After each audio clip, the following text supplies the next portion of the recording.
In this video, you'll learn how to change your mobile number on OKX.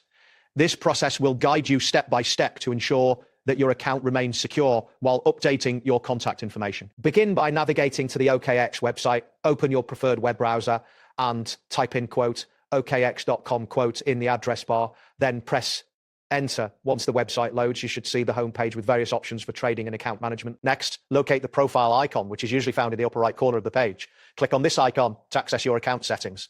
After clicking, a drop-down menu should appear, providing you with multiple account-related options. After that, select the security option from the drop-down menu. This will direct you to the security settings for your account.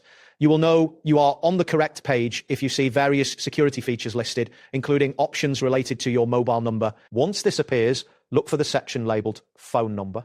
Click on this section to proceed. You should now see your current mobile number displayed along with options to manage it. Following that, click on the Manage option. This will take you to a new page where you can see further details regarding your mobile number.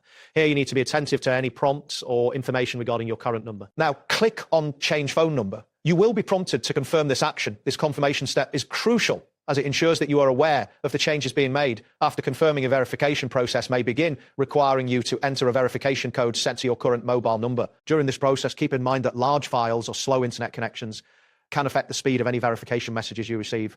Also, ensure that you have enough storage on your device to receive any necessary applications. Once you've completed the verification, follow any additional prompts that may appear on the screen. This could include entering your new mobile number and confirming it again. After you have successfully entered and confirmed your new number, you should receive a notification indicating that the change has been completed. That wraps up today's guide. Thanks for watching and catch you in the next tutorial.